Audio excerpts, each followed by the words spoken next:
बहुत ही कॉमन सी एक कंप्लेंट सारे फिजिशियन सारे डॉक्टर्स करते हैं कि पेशेंट फुल बॉडी चेकअप लेके आता है। हम जानते हैं हर बड़ी बड़ी पैथोलॉजी हर शहर में, इवन छोटे शहरों में भी फुल बॉडी चेकअप के नाम पे 1000 रुपये, 2000 रुपये, 3000 रुपये के नाम पे एक्सटेंडेड जांच करा लीजिए बॉडी की। वो घर घर जाके इवन पार्कों में कैंप लगा रहे हैं या पेशेंट खुद जाके करा रहा है, लेकिन अगर इंश्योरेंस की वजह से फुल बॉडी चेकअप करा रहे हैं, उनके दिमाग में मिसकंसेप्शन होता है कि इससे भी सारी बीमारियां पकड़ लेते हैं। तो कई बार क्या होता है इन टेस्टों में कुछ टेस्ट बड़े, मैं कहूँगा वाहियात शब्द यूज करूंगा, जो बिल्कुल बेकार होते हैं, यूजलेस होते हैं। जिनमें से कुछ टेस्ट हैं जैसे कि vitamin B12 level, vitamin D level. अगर आप एसिम्प्टोमेटिक हैं, यानी अगर आपको कोई लक्षण नहीं है, तो इन टेस्ट की कोई वैल्यू नहीं है, ना इन रिपोर्ट्स की कोई सिग्निफिकेंस है, ना उसके आपको परेशान होना। इसी तरह का एक टेस्ट होता है CRP, या जिसको HSCRP भी कई लैब्स करती है, कई CRP करती हैं, जो ये बिल्कुल यूजलेस टेस्ट है। इसके बेस पे हम ये नहीं कह सकते कि फलाने व्यक्ति को हार्ट अटैक की बीमारी है या आगे जाके नहीं होगी। इसी तरह का टेस्ट है यूरिक एसिड, बहुत कॉमन होता है। आदमी यूरिक एसिड कराता है, 8 आ जाता है, 7.5 आता है, उसको लेकर परेशान होता रहता है, डॉक्टर टू डॉक्टर विजिट करता रहता है और चाहता है कि डॉक्टर ऐसी कोई दवाई लिख दे जिसका यूरिक एसिड कम हो जाए।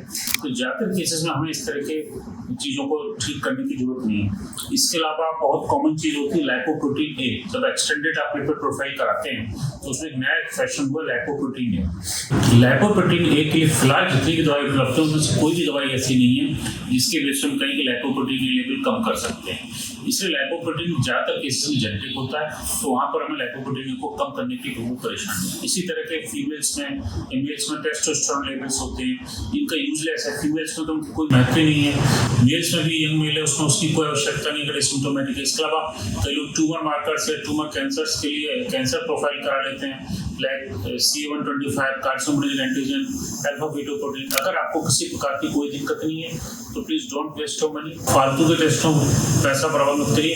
हमेशा जो भी आपको टेस्ट करानी है सिम्टम्स के हिसाब से होनी चाहिए, डॉक्टर्स के हिसाब से होनी चाहिए।